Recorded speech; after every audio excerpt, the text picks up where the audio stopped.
আসসালামু আলাইকুম ওরহমতুল্লাহি ওবরাকাতুহু। সম্মানিত ভিউয়ার্স, কেমন আছেন? আশা করি সকলে ভালো আছেন। ভিউয়ার্স, আজকের ভিডিও হচ্ছে 4 নম্বর পর্ব খুঁটিনাটি বিষয়ে, যেমন মাইক্রোসফট ওয়ার্ডের খুঁটিনাটি পর্ব নিয়ে আজকে 4 নম্বর পর্ব।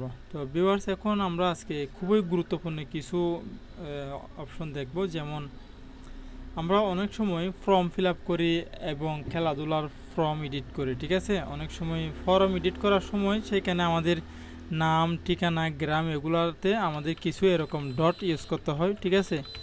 এবং অনেক সময় দেখা যায় এরকম একটু লাইন ইউজ করতে হয়। এই লাইন এগুলা আমরা ইউজ করার সময় খুব তাড়াহুড়া করে কীভাবে করতে পারি এবং জাস্ট শর্টকাট কিতে আমরা কীভাবে ব্যবহার করতে পারি, আজকে এই টেকনিকটা আমরা জেনে রাখবো। আমাদের যারা আমরা টাইপিংয়ের কাজ করি, আমাদের অবশ্যই এরকম কাজগুলো দরকার হতে পারে। সময়তে বয়স, সেখানে সর্বপ্রথম আমরা এভাবে করে 2-3টা অপশন ক্লিক করলাম। ক্লিক করার পর আমি ইন্টার বাটনে প্রেস করলাম। দেখুন, একটা লাইন হয়ে গেছে, একটা দাগ চলে আসলো, ঠিক আছে? আমাদের পুরো পেজ জুড়ে একটা চলে আসলো। এখন কোনো খাটো এবং লম্বা এরকম কোনো অপশন নাই, একেবারে একটা দায়ের হয়ে গিয়েছে, ঠিক আছে? আর যদি আপনি চান এভাবে করে 3টা দিয়ে ইন্টার বাটনে প্রেস করেন, তাহলে আর একটু মোটা হবে।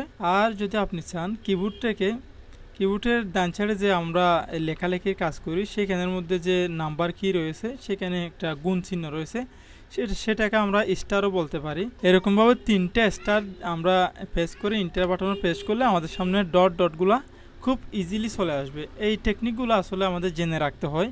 এগুলো কিন্তু অনেকে আমরা ছোটোখাটো টেকনিকগুলোকে গুরুত্ব দিই না, যার কারণে আমাদের লিখতে গেলে অনেক সময় লেগে যায়, ঠিক আছে?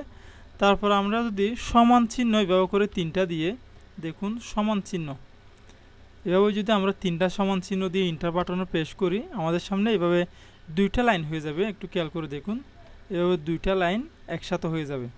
তো ভিউয়ার্স, এখন আমরা আরেকটা টেকনিক দেখব, ছোট্ট একটা টেকনিক। যেমন কিবোর্ডের বাম সাইডে একটা উপরে একটা কি রয়েছে, আমি আপনাকে দেখাই। এইভাবে 3টা এই চিহ্নটি যদি আমরা দিয়ে থাকি, দেখুন এই চিহ্নটি যদি 3টা দিয়ে ইন্টার বাটনে প্রেস করি, দেখবেন খুব সহজে একটা লাইন হয়ে গেছে। কত সুন্দরভাবে একটা আঁকাবাঁকা একটা লাইন হয়ে গেছে। আমরা আমাদের চাহিদা মতো আমরা করতে পারতেছি, ঠিক আছে? এই লাইনগুলো তৈরি করার সময় এই ঝামেলাটা থেকে আমরা এই মুক্তি হব, ঠিক আছে? এখন আপনি যদি চান একটা তীর মার্ক তৈরি করবেন, যেমন তীর চিহ্নগুলো দিয়ে আমরা অনেক সময় কিছু লেখালেখির কাজ করি, সেগুলা অনেক উপায়তে আনা যায়। যেমন এখান থেকেও আমরা সেরকম চিহ্নগুলো আনতে পারি। এখানে বিভিন্ন রকমের চিহ্নক রয়েছে, দেখুন এখানে বিভিন্ন রকমের চিহ্নক রয়েছে এবং এখানে রয়েছে, এই জায়গাতেও রয়েছে। একটু খেয়াল করে দেখুন, এখানে বিভিন্ন রকমের চিহ্নক রয়েছে।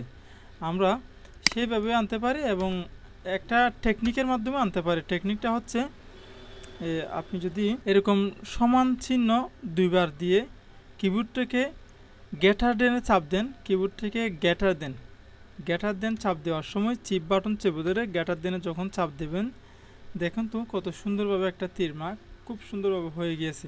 এইভাবে করে আমরা করতে পারবো, ঠিক আছে? এগুলো সহজ উপায়। আজকের ভিডিওটি আমরা এখানেই শেষ করব।